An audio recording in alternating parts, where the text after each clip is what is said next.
Our 25th Street rivals and the top two girls soccer teams in the Eastern Dakota Conference going head to head tonight. Davies hosting Shanley with the regular season starting to wind down pretty quickly. The Eagles still undefeated on the year, while the Deacons right behind them in the EDC, standing at 8-1-2 in conference play.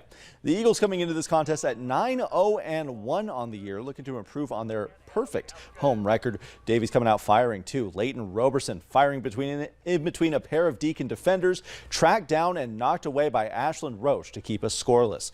The Deacons back on the attack now. A long crossing attempt over to Molly Flaherty sends this one towards the net, but Kaya Davidson dives onto it. Neither team able to find the back of the net just yet, but that's all going to change at the 25th minute. Roberson with a pass into some traffic in front of the net. Loose ball fired in by Jaden Melendez, the 8th grader, opening up the scoring in this EDC battle. And the Eagles will finish the first half with a 1-0 lead.